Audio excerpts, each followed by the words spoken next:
Welcome, listeners, to www.ironradio.org, the website and podcast for all things strength sports and sports nutrition. With your hosts, Lonnie Lowery. Remember, Phil is like a gnarled old oak tree held together with scar tissue and bone spurs. Rob Fortney. And I'm telling you, the pain that I would suffer was beyond excruciating. And Phil Stevens. Do it, Rob. You'll kill all those nerves. Thanks for listening. Welcome, Iron Radio listeners. This is Lonnie Lowery. I'm an exercise physiology and nutrition professor of about 20 years, and I'm a former competitive bodybuilder. And this is Phil Stevens. I'm a strength coach, powerlifter, Highland Games athlete. I'm on Strength Field in Topeka, Kansas. And we got the Windler NOV meet coming up here in just a couple weeks. So, oh, yeah. June 15th. If I just created the banner, we'll be ready to rock it. Love it. Nice. This is Dr. Mike T. Nelson, owner of Extreme Human Performance, creator of the Flex Diet certification, faculty member at the Carrick Institute, a bunch of stuff like that. I'm actually recording this down in Arizona. Headed off to see Dr. Brian Walsh talk for 2 days coming up, all day today and all day tomorrow. There you go. What's the topic? I hate to use the word almost functional medicine because that's been such bastardized by like everybody and their brother right now. Yeah. But it's if you look at a cell and you look at expanding from there, like what are all the different things the cell needs, from environment to nutrients to everything else, and then how can you make that kind of practical, looking at possibly different blood work and different types of testing. Cool stuff. Yeah. All right, everyone, we have a mail and news episode today because we have actually more than I thought.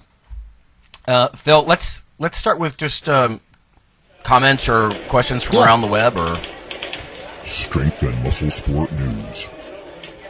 Yeah, we got a couple of them. The first one I'm going to bring up is it's kind of all over the place right now as far as news goes, but the Westside versus the World movie. So, oh yeah, I haven't seen that yet. Yeah, somebody asked me if I've seen it yet, and I haven't. It's on my to-do list. I just there's so much going on right now. I haven't taken the time to sit down and do it. I've heard mixed reviews from people that I know and respect. I think I'll like it. So I've heard good reviews from them. So yeah, we'll sit down and watch that here soon. Maybe this weekend. Got a long weekend. So what's the premise of it? Is it? I mean, I'm sure it's not just some commercial for Westside kind of thing. No, it's pretty much just it's showing what happened at Westside over the last 20 years or whatnot. So a lot of training footage and things like that. Oh. And just what it was like to be within Westside. Okay. So, yeah. The only parts I've heard, like negative stuff, is from some of the ladies. Well, I wish you'd have filmed the women more. Well, there's only a couple of them. Yeah. There, right, yeah. And when you're doing a deal about the whole gym and women are 10% of the gym, well, they're probably going to get about 10% of the show. Yeah. So, but we'll see. I can't comment on that really because I haven't seen it yet. But I heard it's pretty good. But so we'll go it's from kind there. of the first one about it too. That's like kind of one of those areas you think there would be more documentaries about because it's. I mean, everybody's heard stories from Westside and Louis being Louis. It's true. Well, yeah, we'll check in once you watch it, I guess. Yeah. So the next one is proper recovery is one of the pillars that a great strength athlete stands upon. What are some of your favorites, opinions, and recovery methods? Massage, Epsom salt baths, cold immersion therapy, kinesio, rock tape, etc. Oh, we did a whole episode on that once. Yeah. We did a whole episode on that. I mean, I'll just give my basic thoughts. And part of it's active recovery. Don't just be a sloth. Get out and move around. And that seems to get me recovered the best. Like if I have a hard squat day, if I go out and just do stuff the next day, I'm not talking hard things, but move around, be active, do some work.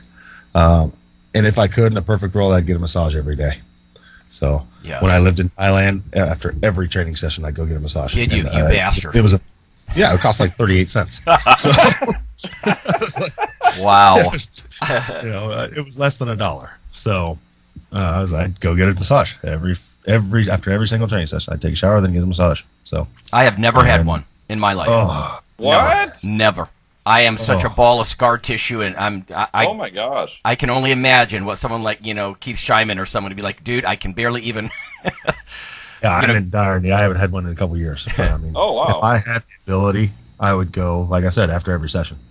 It's pretty amazing. And maybe just for the relaxation part of it. Oh, for sure. I'm not talking just therapeutic massage, where they dig in hard, but just even a relaxing massage can have huge benefits. So that's my take. So, what about you, Mike? Yeah, I mean, if I had a choice, I would do, and I do this sometimes after seminars. I wasn't able to do it last week, but I have someone look and see if there's a float tank nearby. So you basically have huge, massive amounts of Epsom salt in a tank that's at body temperature, and you kind of hang out there. It's pitch black, and I usually do some meditation type stuff in there, some other things, and then if I can, some of the places will actually have a massage chair or a massage therapist there also. So I'll go in, like the one place in Austin has that, zero gravity. Get a massage, they'll put you in the little chair for a while, you'll go to the tank, and then 2 hours later you come out of there just super relaxed. Obviously not sustainable for daily use or weekly use, possibly due to cost and time. The other thing I'm looking at is probably next week once I'm back home, we'll actually have a freezer outside, and then we'll caulk that and use that for cold water immersion. That's a cheap way of doing that. Pretty interesting data on that. Like, I'll just highlight one study super quick that I'm always I don't know if I buy all these things that completely blunt strength and hypertrophy, just because the stimulus, if you do it right, is such a massive impetus for your body to change. But there's a super interesting study on post-exercise cold water immersion attenuates acute anabolic signaling and actually long-term adaptations in muscle and strength. The main author of this is Leon Roberts, and most of these guys are from, looks like, Norway, New Zealand. And the short version is they did actually compare cold water immersion to an active recovery, which a lot of the studies before had not. And they looked at muscle mass and strength after 12 weeks of strength training. So, for a chronic study, 12 weeks is pretty long. And they did show that it did change some of the acute activation, which other studies have shown. And it did actually blunt hypertrophy by quite a bit. Now, quite a bit was not massive. I think we're still only talking about, I'd have to look up the exact number, 2 pounds or something like that. But it was pretty significant. 2 pounds over 12 weeks, a lot. Yeah, exactly. So if you look at it and go by the sheer number, you're like, well, that's not that much. But man, compared to the placebo group, it was very significant, much higher of an effect size than I would have ever imagined. Very well done study, and they used, I think, 50 degrees Fahrenheit for 10 or 20 minutes. So it wasn't anything super crazy either. The other caveat, too, is they did it immediately after training. So we don't know if you wait an hour, 2 hours, 24 hours, if you're going to get a different result. But yeah, that's one of the best studies on that I've seen. Interesting stuff. Yeah, I wonder, because of the timing of that, how related, with blood flow versus just temperature and enzyme activity, or, specific mechanisms and stuff we need to look at, I guess. Yeah, and they did that. They looked at satellite cells by NCAM. They looked at PAC7 plus cells, and it appears it reduces the satellite cell activation that you normally see. I don't think they looked at too many of inflammation markers, but that's usually the other one impaired. Yeah. They did look at some of the anabolic ones too, like the P70S6 kinase P7 and those mTOR markers of that family. Mm-hmm. Cool. Yeah. One last one here from Michael. He has a question of recovery as well, but he's doing a linear periodization program, basically strength training 3 days a week, Monday, Wednesday, Friday. He's starting to do CrossFit twice a week for a fun conditioning element to my training. His strength sessions are priority over his conditioning. Is he better off doing these the same day as my strength session, having days completely off, or doing them on off days like Tuesday, Thursday, the CrossFit conditioning, Monday, Wednesday, Friday, the strength training? Just curious if it would make a difference in milking linear progression longer. I wonder what amount of time separates the two sessions. Yeah, and how hard these. Yeah, what I've seen some CrossFit that's expecting you to go 105%. Yes. So if you're doing that plus strength training, then I would say same day and take some time off. Yeah. So I'm actually choice. I sometimes I think that it's if you're going to do a lot of conditioning and that sort of stuff, don't expect maximum strength and size gains. Especially like you're saying, if you're expending a lot of your resources with 105% efforts, Yes. Yep. I mean, because you're basically just going hard out, especially if you're saying your strength is, I'm guessing that your strength sessions are very hard because they are your priority. So right, yeah. If you're doing those very hard, then doing your conditioning very hard is probably not a good idea. If you're one of those people, like I've tried the everyday week thing. I'm not wired for it because I'm wired. If I'm training, I'm training. If that makes sense. So I'd be like, okay, I'm going to go like 7 days a week and just go at like 70%. Yeah, it doesn't work that way. 70% turns 100% really fast, and then I'm fried. So yeah. So I'm better off taking days off. But I mean, that doesn't mean on off days I don't go, like I just bought a new bike, so we're going to go bike riding with the kids and stuff like that. But that's, I'm not going to be out there like, I got you, and telling my kids I kicked their ass because I beat them up the hill. Right. We're going to go for a leisurely bike ride. So stuff like that can aid in recovery and things like that. But if you're going hard out 5 days a week, I think a lot of people miss the boat and they train too hard too often. Yeah. So, yeah. It's just too much expenditure of your resources, nutrient storage and the stress hormones that you would kick up. I mean, sounds like what you're saying, Phil, is, I mean, with the biking and stuff, that's almost like you just out with the yard work and stuff. It's just sort of a real, almost a lighter, just general aerobic base kind of thing, as opposed to serious conditioning work. Yeah, literally, I'm pedaling and looking at birds and trees and stuff. Yeah. Yeah. But I mean, I think it can be either way. I mean, my bias personally, and I've got clients that are both, I'd say, similar to Phil and actually similar to myself. I'll run a more eustress model with as high frequency as I can, but you have to modulate the intensity of the session. And then I think you also have to modulate what are even your main goals within strength training, right? So I just added more axle work for a competition. We're just participating in Finland for fun. And so now my goal is, okay, how many days of the week can I just pick up 215 double overhand on an axle for 3 to 6 reps? And last week, excluding travel, I got 4 days. I know if I can slowly increase that weekly volume over time, I'm going to make progress. But I'm also not doing a lot of very intense, close to 1 RM type stuff either. I know if I can stay in the 3 to 5 rep range and I can do it with a high frequency, I can usually get pretty good gains from that. But some people, like Phil was saying, you have to go with a little bit higher intensity depending on your goals and what transfers for you also. So I find that it can be very individual, but you kind of have to pick one direction or the other. Most people try to do the high frequency, and like Phil said, they just all of a sudden get really intense about all their training, and then it just implodes after a couple of weeks. Yeah, it's a personality type, It is. Yeah. You have to be good at holding the throttle back if you're going to go frequent. I mean, yeah. My bias has always been, maybe it's that bodybuilder thinking, but what we would call intensity techniques, but negatives and stuff like that. Just like get good and sore, like I always kind of joke, tissue assassin kind of thing, and then just sit on my butt and grow. Kind of, because there's a lot of those earlier studies we've talked about in years past. Some of them were military studies where they were looking at hypertrophy gains, right, strength and size gains, and how there's more than one study suggesting how they're blunted if you do a ton of conditioning stuff.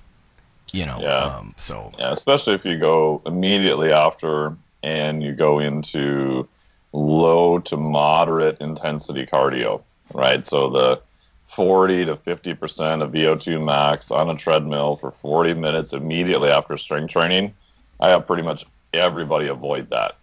But then they take it too far and they're like, oh, you're telling me I can't walk around afterwards? I'm like, no, I'm not telling you can't walk and move. Just, kind of stay out of that middle zone. Do that the next morning if you have to. Yeah, just don't get on a stepper. Yeah. Yeah. Okay. Yeah. That's it. All right, Mike, news or any thoughts from you?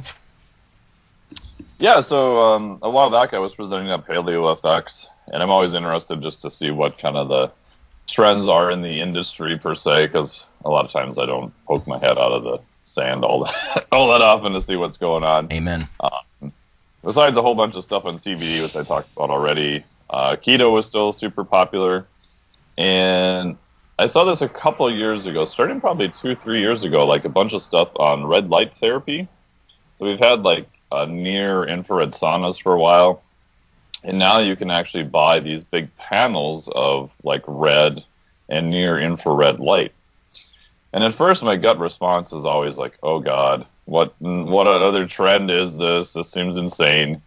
But I remember seeing some talks even at ISCN, International Society of Clinical Neuroscience, last year and the year before on photobiomodulation, which is the fancy word for it, or low-level laser therapy. And it was pretty interesting. And I just spent some more time recently reading a bunch of the studies. I've only gotten through probably maybe a dozen studies. And there, I think, might actually be something to that. It's still pretty preliminary. We don't know the exact dosage. We don't know if you need to do it before or after. But as far as I can piece together, if you've got both red light and near infrared, that possibly doing it 3 to 6 hours before exercise may help with performance and possibly even recovery after that session. So that's something I'm going to look more into and may end up buying one and testing it out and see what happens with that. You know, Mike, that's odd. That sounds weird to me because a lot of the stuff with like the screen reddeners and all that, I thought red light was a photo signal to calm you down and make you more sedate, right? Like blue light is wakeful and red light is more noodle down kind of thing. Yeah, and that has to do with the actual visible portion of the spectrum. So here they're looking at a couple different specific nanometers, like in the 600 and 800 range. So the red light you're thinking of is most likely just exposure with the color portion. Right, just visible, yeah. Yeah, and that's true that because the red and the orange has less blue light, it's absolutely less stimulatory. Having those for your main lights in the evening, I find, definitely makes a big difference. Yes. Mm-hmm. So with this, basically, in short, what they're trying to do is excite the cytochrome C oxidase on the specific complex of the mitochondria by jamming more photons through it. So it, in theory, increases ATP and kicks off a bunch of other reactions, possibly limiting inflammation, different things like that. So, yeah, I don't know. I'll report later and see if there's any difference to it, and I'll keep reading and, yeah, let everybody know. Downside is the light panels right now are pretty darn expensive, but they've come down dramatically in price even just over the last 2 years. So I would imagine in a couple of years they'll be a lot more affordable too. Yeah. Now, all right, I'm pulling it together here, so forgive me if I'm being a dick. But the near infrared stuff, we're not talking about shining it and looking at it, and this is all being optical. This is directly against a target tissue, right? Yep. So you kind of have this light panel, and you stand in front of it half or mostly buck naked, and the different ones have different penetration depths. And so if I remember right, and I could get this wrong, someone will correct me, I'm sure, but I think the higher frequency is a little bit more penetration depth, which to me seems backwards because usually it goes the other way. Yeah. And you're actually trying to hit the muscle. So like in a lot of the studies, they had to do this with older technology that was very expensive, and they'd take these diodes and make these little spots of light, and they would put them together in an array, and then they would jam that like pretty darn close within inches to the muscle, either before, during, or after exercise.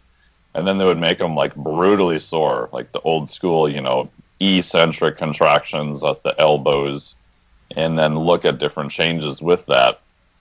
And the actual pretty good studies of randomized controlled models that use a sham, the data is like all over the place. Like some of those were just not as positive as what we would think, or at least in the lay media appears.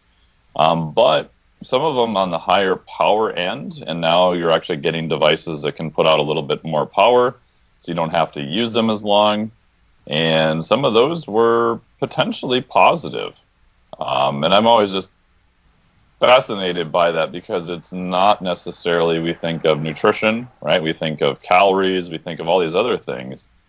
And I think we've probably kind of overlooked just the impact of light on recovery, and maybe getting direct specific red light therapy. It's called photobiomodulation in specific frequencies at specific powers might be beneficial in terms of creating more ATP and helping performance. And the other part, too, is it's obviously not going to be banned by WADA or anybody else, because I don't even know how you would test for it. Yeah. So that's what I would be interested in terms of, especially took in too many light rays. athletes, that are timed in terms of their performance. Are they using it and seeing any difference with it? Right. It's just so trippy that it's almost like feeding cells through a non-nutrient blood flow kind of route. It's completely like stimulate your electron transport chain, but not through anything you've ingested. It's so weird, Right, yeah. Which, I've heard about it for probably almost 4 years now, and I kept thinking these guys are all a bunch of cuckoos. I'm like, what? Just light? But when you look at it, I'm like, wow, there's pretty good data, at least on the mechanism, and there's much more published literature on it than I thought. Again, the downside is timing, amounts, dosage, frequency. I always think of like carbohydrates, Christ, the Bergstrom needle was invented over, 5+ decades ago now? Oh, I'm sure, We're still arguing about what is the best way to use carbohydrates. Yeah. So probably not going to have any simple answers anytime soon. Well, I'm glad you're looking at the legitimate literature, because there's a lot of stuff that I think weight trainers get bombarded with, that, including stuff like the paleo diet. Like, there's a lot of legitimate body of literature from anthropologists and things like that, and fossilized fecal samples and all this kind of stuff, stomach contents, and that's not what a lot of the crap that you see online is based on. It's not the legitimate side, in my opinion, right? It's always how can we take an aspect, or a hook, a reader hook, a listener hook, and get people excited about my version of paleo, and this sounds similar in that way, that there's a real body of literature, and we need somebody with some scientific acumen to actually see what's real, be open-minded, but not so open-minded your brain falls out and you just jump on board. Yeah, because, I don't know if listeners know, but when I did my master's, I actually did it on microwave transmissions. So I took a big model of a monkey head and stuck him in front of a big microwave transmitter. And I spent 1.5 years modeling blood flow and deep tissue heating and all that kind of stuff. So, right. Yeah.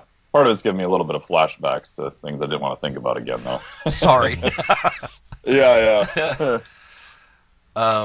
Okay.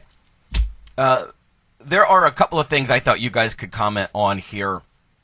This is a mail, and this is going to probably lead to a whole episode. So we got this from Ethan. He said, hey guys, let me start off by saying how much I enjoy listening to the show. I've been listening since 2013, and IronRadio has really shaped the vast majority of how I train. As far as the topic I was hoping to get you guys to discuss, and just sidebar here, everybody, we're not going to do it right now, except maybe a comment or two. We'll get to a whole show probably. I wanted to preface it by recognizing the fact that almost all lifters are looking for a way to get a competitive edge. On one of the legal ways available today is the use of SARMS, so selective androgen receptor modulators. I know you guys are all natural and want to shrug off this topic, but the show has always done such a good job of educating lifters on what's out there so we can make smart decisions on how we train. Like it or not, I'm sure a lot of listeners have researched the effects of SARMS and found a lot of conflicting reports on the web. If we could get you guys to cut through some of the crap so that we can make educated decisions on whether it's worth the risk, I think it would be beneficial to our lifting society at large. Thanks again, Ethan.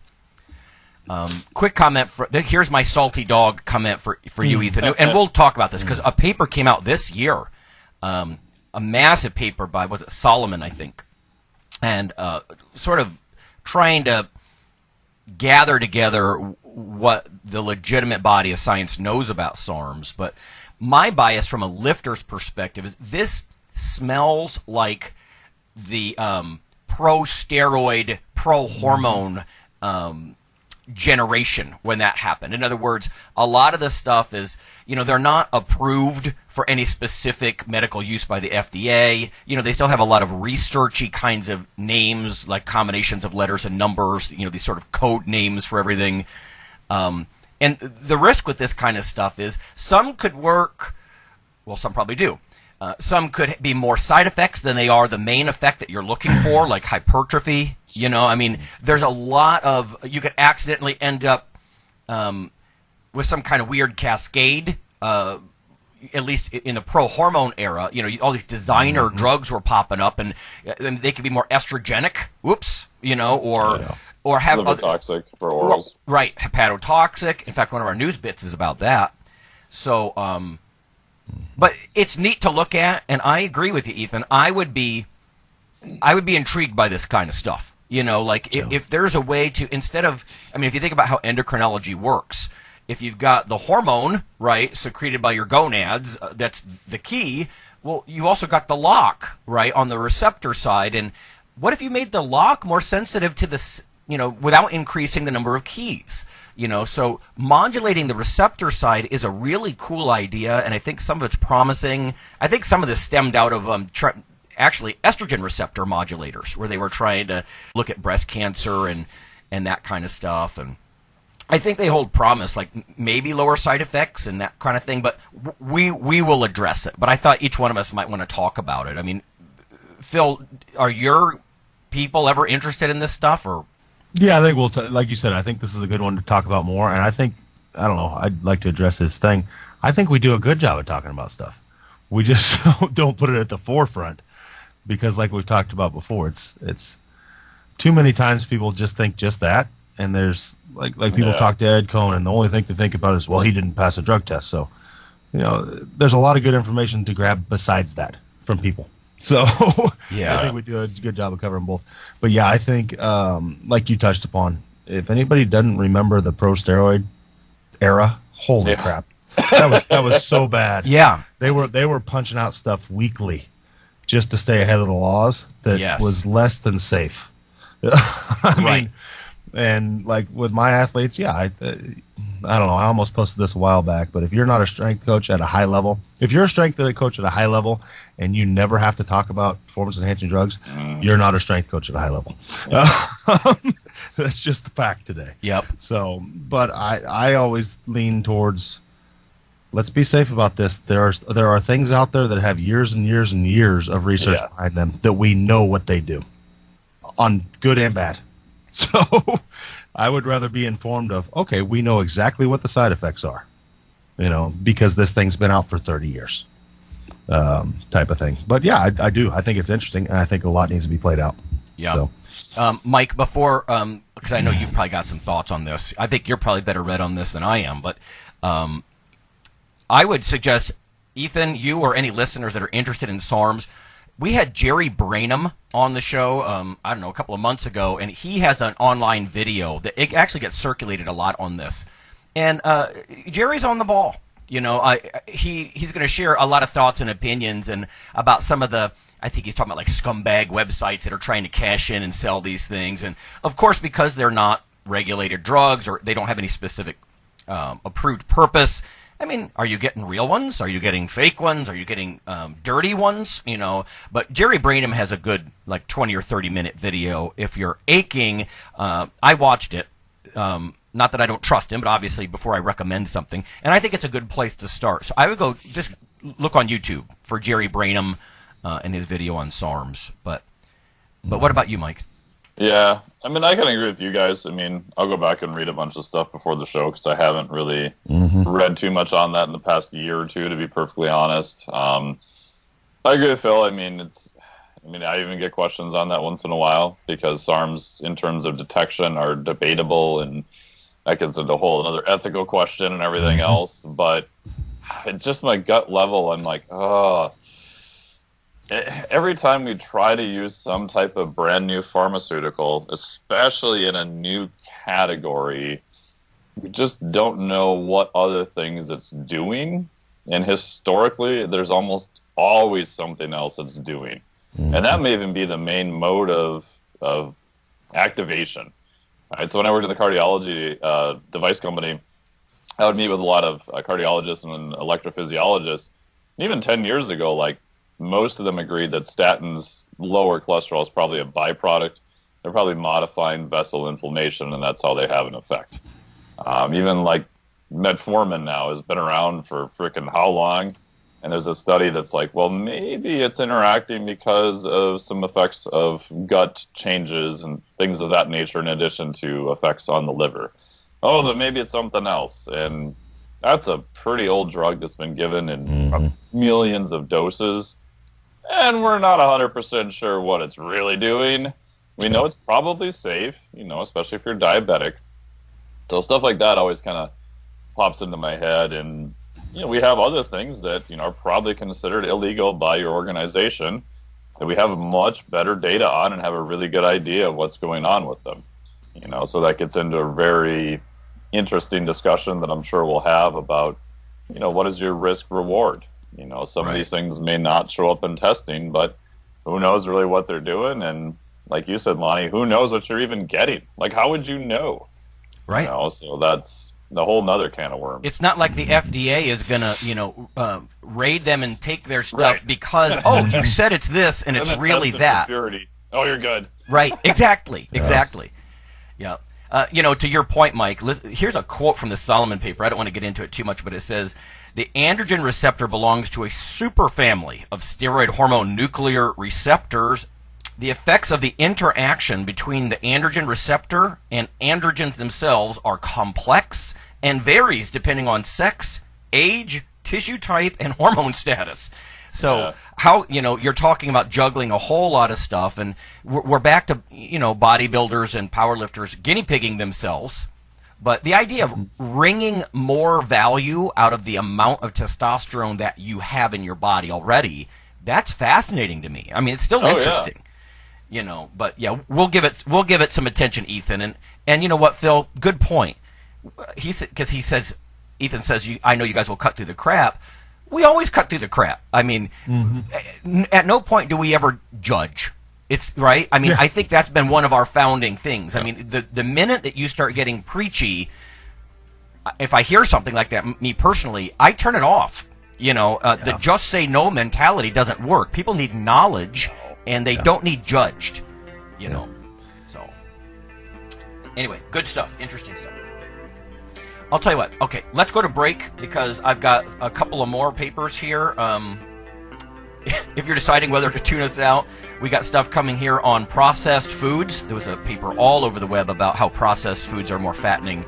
There's some stuff on caffeine users, regular caffeine users, and weird effects of gut hormones, depending on what kind of carbs you eat. So we'll be back in a little bit.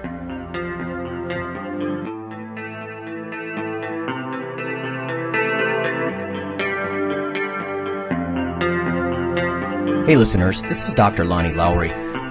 If you've ever had anyone critique you on your protein intake as part of your weightlifting lifestyle, oh, you poor meathead, all that extra protein is going to rot your kidneys or weaken your bones or dehydrate you or give you gout or who knows what. There is a book available. You could simply Google CRC Press and Lowry. And what I've done is reach out to experts all over the world and create a book, a single compendium that you can hold up and say, this is why I consume extra protein. This can be very valuable when you're being quote-unquote educated by various professionals on the topic. There's an enormous amount of literature in this book on the safety, the effectiveness, how protein works in cells, the history of protein and weight trainers, much more. So again, please check out CRC Press and Protein and Lowry. You can just Google that, and I do, full disclosure, I do make a small single-digit royalty on the book, but that's not why I did it. I did it so we can all have something, our particular population, to both defend what we do and to inform our nutrition and our eating. Thanks.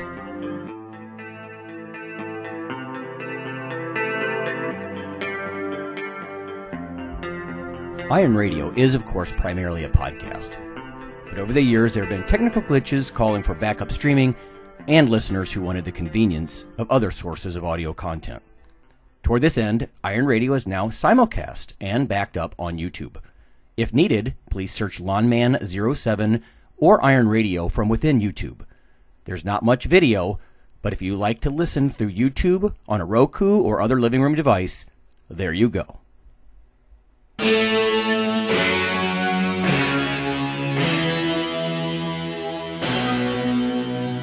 Like your weekly fix of Iron Radio? In addition to being a popular institute on iTunes, we are also on email. Simply go to www.ironradio.org and sign up for the voluntary email. You'll get a once per week email, no more. That's little more than the show notes and a link to the audio. So go for it.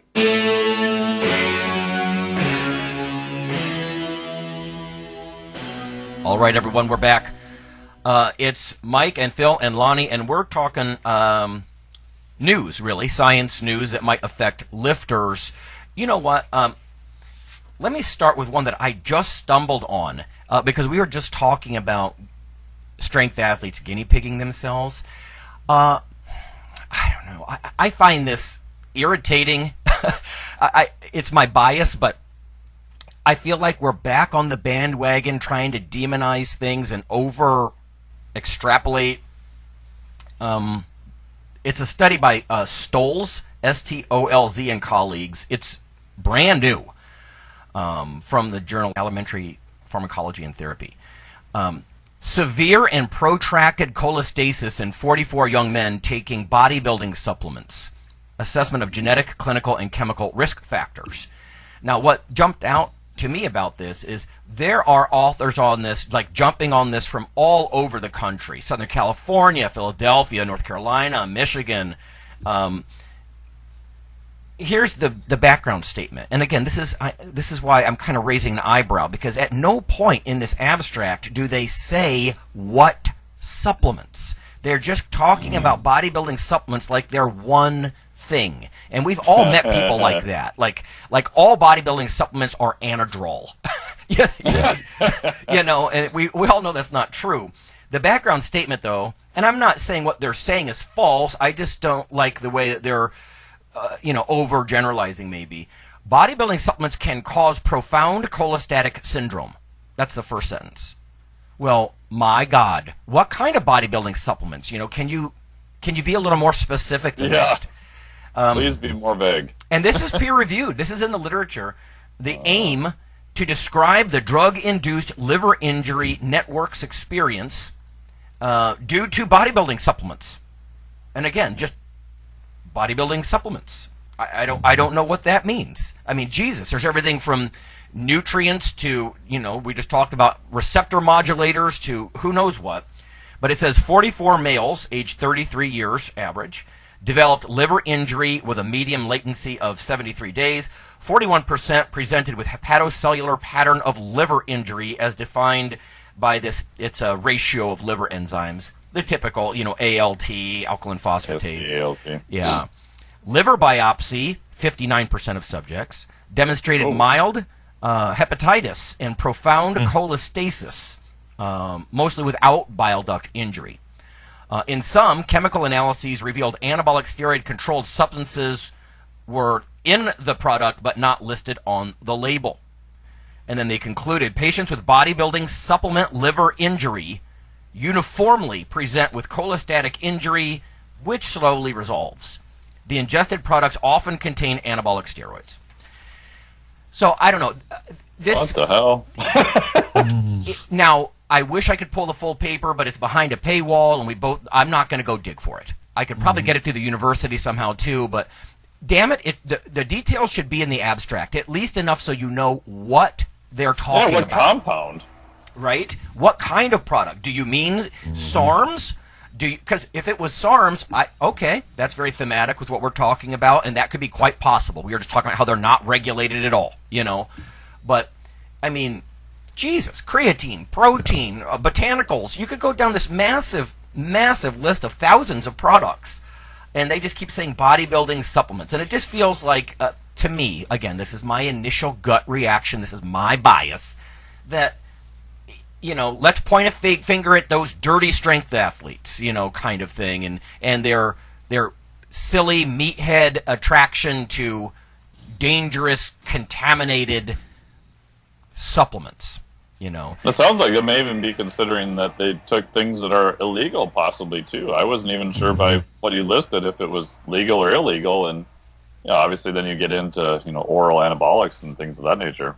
Yeah. Mm-hmm. Yeah, I would, let's put it this way, to be fair as possible, listeners, please go look. It may be that I'm missing something in this abstract, but STOLZ, Stolz and colleagues, and there are a dozen people on this paper from all over the country. It's May 2019. It's now.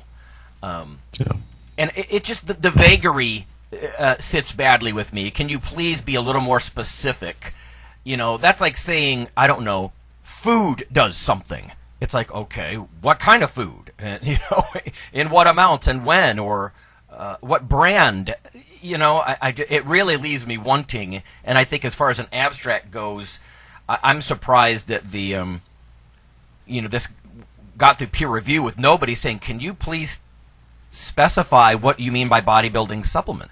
Maybe they don't want to use the brand name. Maybe there's a good reason why they're not saying it. I don't know, but... it says here many of the supplements, according to the study, were found to include anabolic steroids that aren't listed on the ingredients. Right. But, again, I had to pull the full study to see what was going on with it. Right. Like we were just saying, the FDA is not going to allow that for very long. I mean, I know they're constantly chasing these fly-by-night companies, but it's just the broad way they use the term. And you know what I mean? And there is, of course, like this confirmation type bias, this group bias, like let's get on the bandwagon and talk about how dangerous and reckless these guinea pigging strength athletes are, kind of thing. And I wonder if some of that is involved. So we'll have to dig into this some more, but I don't know. It just feels like we're regressing, back 20 years ago, where supplements were just bad and somehow, PEDs. I don't know. Yeah. But even then, if something was contaminated, I mean, the amount that it would be contaminated by, obviously, clearly enough, you could pop for a drug test. But a high enough amount to affect the liver and things of that nature, you're talking like a completely different dose. Yeah. I guess I'm just hoping, because I can't even tell with this broad list of authors from all over the U.S., what class of supplements are we talking about, or is this regional? Were these, and again, I'm sure the details were in there, like, these were bought off the shelves in Southern California or something like that, but the abstract just leaves me wanting to such an extent that, it feels to me like they just wanted to get that title out there, like, oh, bodybuilding supplements cause liver damage. I don't know. Yeah, I got the full study here. I'll send it to you guys. Okay. And we can talk about it next time. That sounds good. Thank you, man. Yeah. One thing in the discussion briefly they said is that injuries in these 44 patients are consistent with prior observations of those exposed to anabolic steroids, including 17-alpha ketylation. Sure. So, yeah. But, maybe we'll talk about it in a future show. Well, supplements contaminated with 17-alpha alkylated, steroids. Okay, we've heard about that kind of stuff before, but honestly, and Phil will probably snicker at this, but there's probably a bunch of athletes who would like that. Yeah. Oh, you mean there's D-ball in my protein powder? Oh, that's a shame. It would be flying off the shelf. No, and that's like, somebody posted an article the other day. They did some clinical test in Russia where they interviewed 12,000 bodybuilders, people that go to the gym, and they found out like that 60% were taking performance-enhancing drugs, and like 85% of them were taking them and were aware of the potential health effects. And people were like, oh my God, they're still taking them. I was like, good, at least they know. Yeah. They're educated. Want to be dumb about it? Yeah, it's like, oh, I didn't know that. Oh, well then, you're just a victim. No, at least he's fucking smart enough to look into it. Right. Yeah. Well, like Mike was saying earlier, like that risk to benefit ratio, that's going to be true of anything. Exactly. Water. Right. Yeah. Right. At least, and that's what I'm talking about. At least they're not just blindly, okay, I'll take it. At least they took the time to look into it. Right. And most people don't even do that when, God, I don't know how many people I deal with that the doctor gives them something. I'm like, you realize the side effects of that? No. Yeah. Bullshit. The damn label. Right. Take some responsibility yourself, right? Yeah. So. Okay. Well, thanks, Mike, for pulling that so fast. And we could talk about it next time. Maybe there's some tidbits. I think the fact remains, though, that the abstract that's not behind a paywall, I I do think the full paper's behind a paywall unless you're someone like Dr. Mike Nelson, but it doesn't provide enough. Like the abstract should be more specific for it to be useful, I think, at least to our population. So. Yeah, and I'm trying to figure out just from reading the full study real quickly, and it's not super clear in there either. So, okay. Yeah, which begs the question: why all these scientists from all over the country, this huge author list, jumped on it? And I'm looking at this big bold title about severe protracted liver injury in bodybuilders. You know, it's like, why? What's your motivation to do that? I mean, if it's one brand of fly-by-night product from one company, then say it. I don't know. Yeah. Okay. This next one was all over the news. In fact, a student sent me this, and then actually from another source, somebody else brought it up. So this is a paper by Hall and colleagues. The title will get your attention. It's Ultra-Processed Diets Cause Excess Calorie Intake and Weight Gain. An inpatient randomized controlled trial of ad libitum food intake. So at-will food intake. Here's the just brief of this. This has appeared very recently here in the journal Cell Metabolism. It says, Hall and colleagues investigated 20 inpatients. So they actually had them live in like a metabolic ward. This was tightly controlled, it looks like to me, who were exposed to ultra-processed diets versus unprocessed diets for 14 days each in a random order. The ultra-processed diet caused an increase in ad libitum, or like, self-chosen calorie intake and weight gain, despite, and here's the kicker, despite being matched to the unprocessed diet for calories, sugar, fat, sodium, fiber, and all the macronutrients. So, the only difference seems to be that it's highly processed. So I'd like to dig into the methodology of this one a little bit more, but essentially the ad libitum, right, the per person intake on the highly refined diet, so think like, Big Macs and shakes kind of thing, was 500 calories a day more on the ultra-processed diet versus the more whole foods kind of diet. When you go pull the actual paper, the abstract only offers a little bit more. I just printed the first page here, but essentially they had 20 weight-stable adults. Subjects were admitted to the NIH Clinical Center, and then they were randomized to either be fed an ultra-processed or an unprocessed diet for 2 weeks, followed by the other diet immediately after for 2 weeks. So the meals were designed to be matched for calories, energy density, macronutrients, right, protein, carb, and fat, sugar, sodium, and fiber. Subjects were instructed to consume as much or as little as they desired.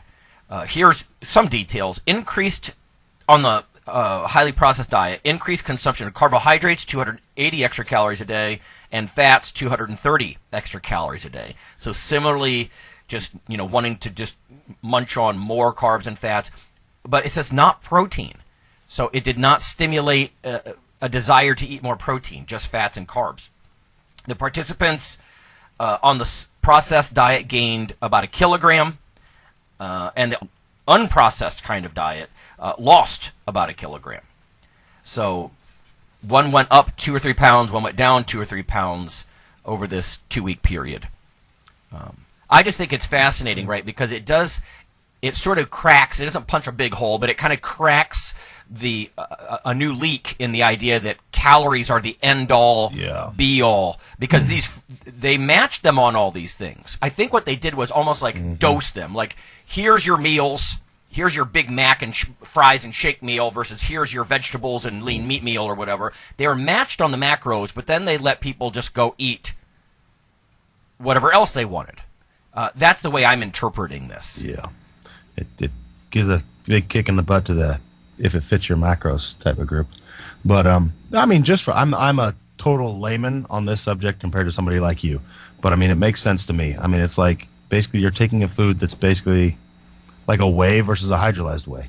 You've got some food that's just been beat to shit and essentially pre-digested. It's pre-digested and easily taken in and assimilated by the body compared to something your body has to actually work for. Yeah. You know what I'm saying? And like broccoli compared to like broccoli that's been pulverized and powdered. It's gonna be different. So right, a whole potato versus French fries, stuff like that. Yeah, and I'd have to look at the study again to be 100% sure on this, but I think the micronutrients may have been a little bit different. So I think they tried to only match for, like, as you mentioned, the main macros and sugar and fiber, but I think the micronutrients were different. I'd have to double check that. I would think so, yeah. Yeah, and I don't believe they controlled for movement either, right? So people forget that what you eat is going to, everybody's done this, right?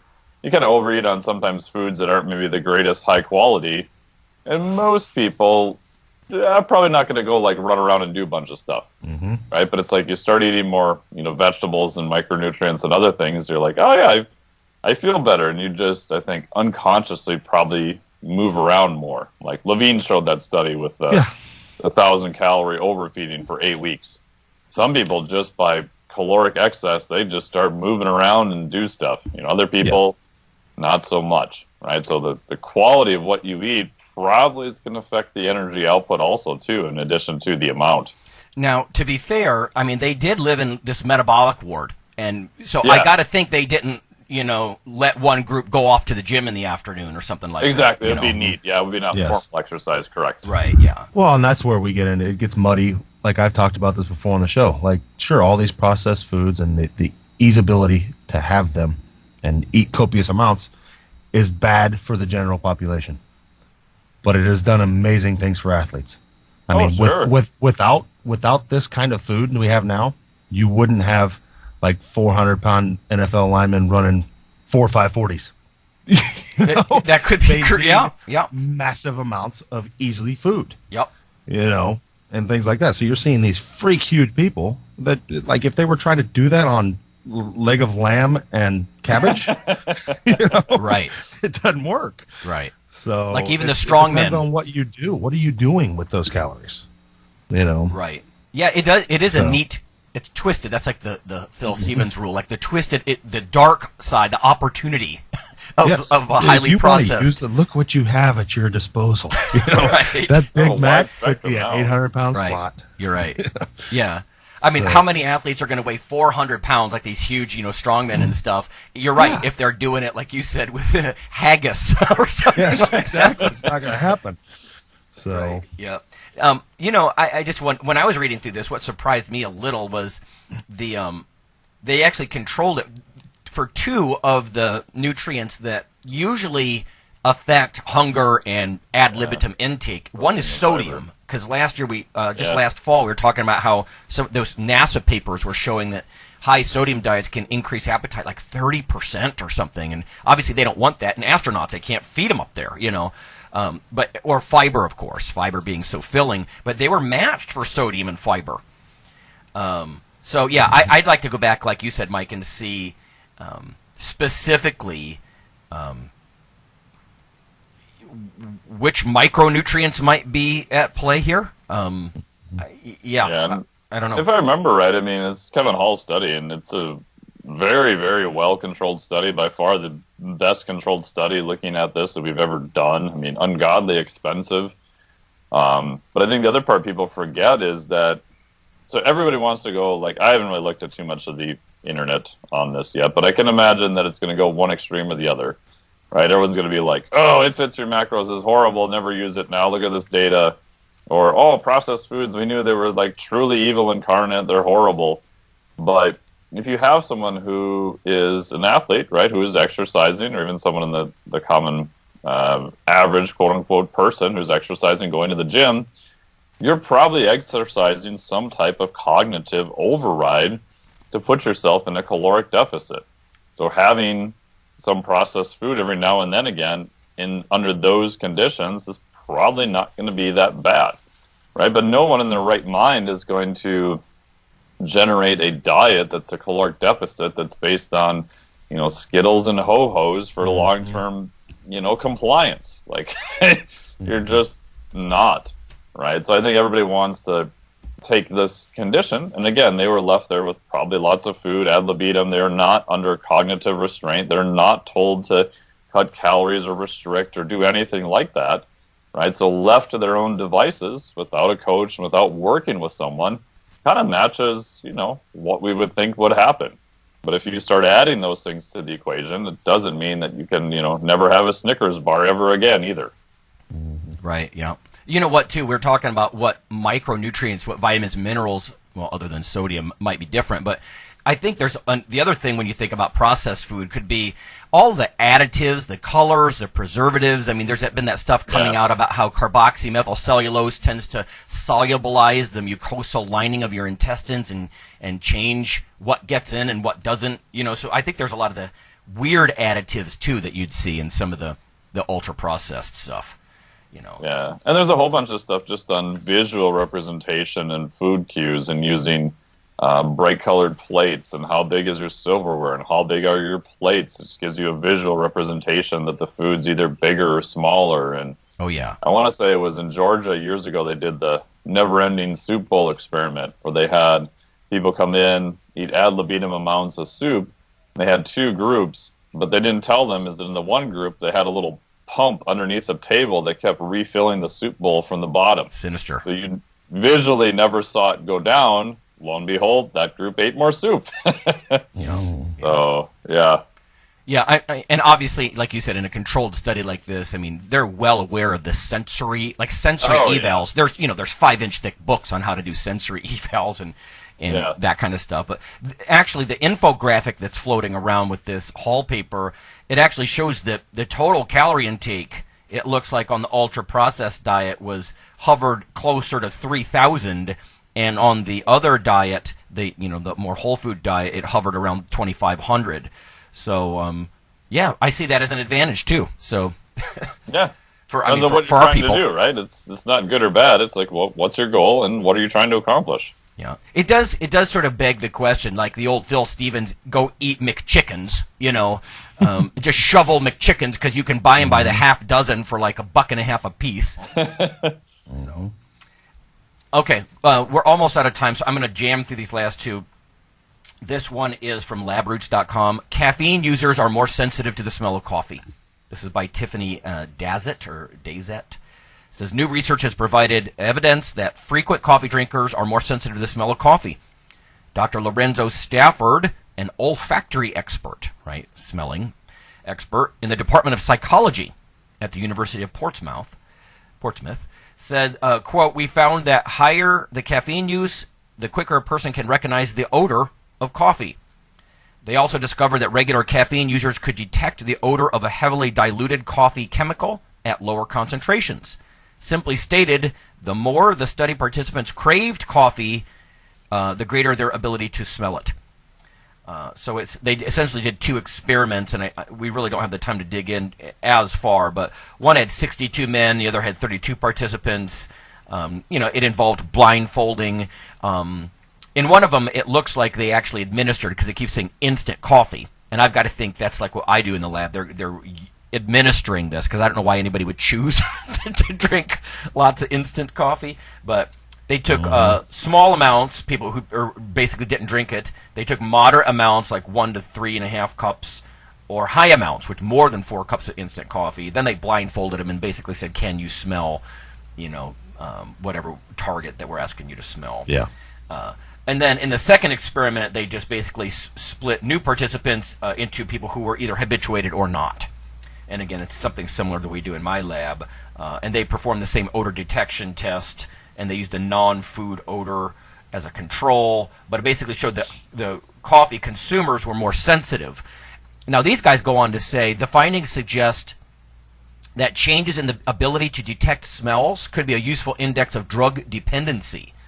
It's almost, like, I'm so physically addicted to this. Oh, I can catch a few molecules down the block.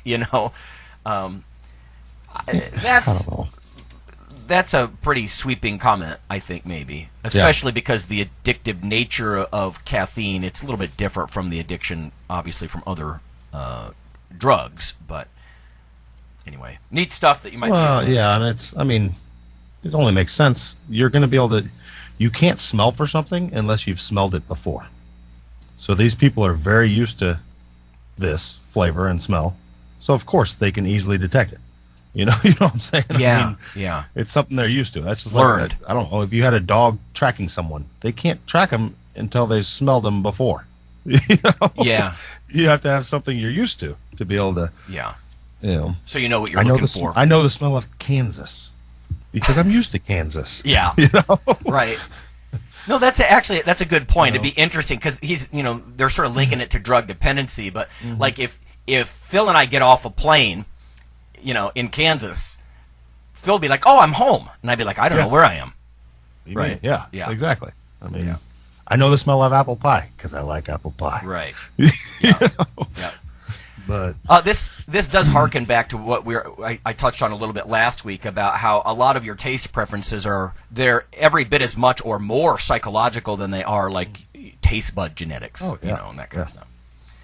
I have one last one because I said I would talk about it. So, whole grain consumption may change intestinal serotonin production. Study published in the American Journal of Clinical Nutrition. So that's the premier nutrition journal as far as impact and whatnot. Suggest adults consuming whole grain rye may have lower plasma serotonin levels than people eating a low-fiber wheat bread. This was done at the University of Eastern Finland. And by the way, I got this through IFT.org, the Institute of Food Technologists. It says, for the first 4 weeks of the study, participants ate 6 to 10 slices a day of low-fiber wheat bread. And then another 4 weeks, the same amount of whole grain rye bread or wheat bread, supplemented with rye fiber. That seems to be the thing here, rye fiber. The consumption of whole grain rye led to, among other things, significantly lower serotonin concentrations. They also did some research in mice, and the mice receiving rye or wheat bran had significantly lower serotonin in their colon. Now, if you're like, I don't follow you, Lowry, what are you talking about? Serotonin, yeah, it's a neurotransmitter in your brain, but it's also secreted by the gut. In fact, most serotonin in your body is secreted by the gut. And the reason you might care about this is because it's not just sort of a feel-good or a sleepy time neurotransmitter kind of thing, but increased blood serotonin, it says here in the study, has been associated with higher blood glucose levels, and it affects gut motility, how fast food moves through you, right? But it's that higher blood glucose thing that's interesting to me, because oftentimes we say, oh, if it's a whole grain product, it's better for you, but we assume maybe that's the fiber, it moves through your body a little more slowly. But this actually suggests the hormones that your gut secretes, like serotonin, are not as high, especially ones that might mess with your carb handling, basically. So it says serotonin production in the intestines, where the majority of the body's serotonin is produced, was lower. So it's just a mechanism by which whole grains might be a better choice. We're kind of back to that whole food versus refined diet, ultra-processed diet. So rye fiber, interesting stuff. There's one last thing in here I might share next week, too. It's not very lifting related, but it's called The Jury is Still Out on How Carb Consumption Affects Cancer. We had Dr. Fred Hatfield on the show years ago. Some of us have had personal family experiences with this, like people trying to go on keto-type diets to blunt cancer growth and that kind of stuff. So I might bring that up next time. But that'll do it. So that's a lot of news for everybody to chew on for a week. It's a good show. So. All right. See you guys. See you next week.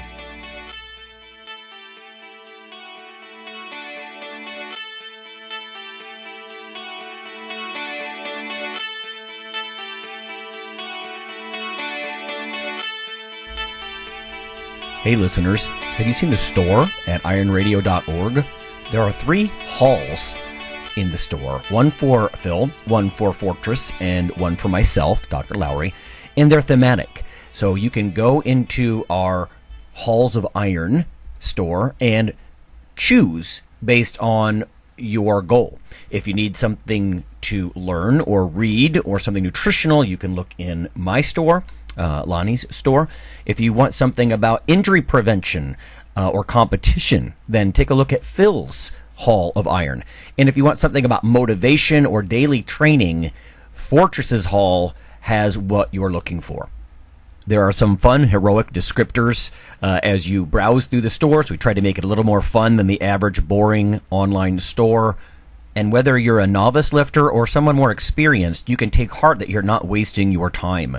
The things that we put in each Hall of Iron are actually based on our own recommendations. Protein powders that we know to be good, knee sleeves, wraps of some kind, things that Fortress uses in his own training. The stuff you see, you know is good. This way you don't waste time. So check out the Iron Radio store at ironradio.org and let us know what you think on the forums, and certainly you can request products and we will screen them before they go in. So thanks for listening.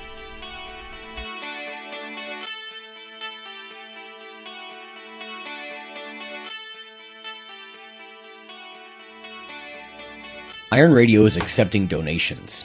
If you like what we do, the professors, the scientists, the bodybuilding show promoters, the athletes themselves in powerlifting and bodybuilding, please consider making a donation or maybe buying something from the ironradio.org store. We also are accepting supporting members. So for $4 a month, which is frankly less than the bank sneaks out of your account in fees, you can step up and support a form of sort of public radio for the bodybuilding and powerlifting and strength community. The Iron Radio podcast and all of the audio on ironradio.org is for informational purposes only. If you're interested in starting a diet or exercise program, it's important to check with your physician. Also seek the help of registered dietitians, athletic trainers, and qualified exercise physiologists in order to make the progress that you need.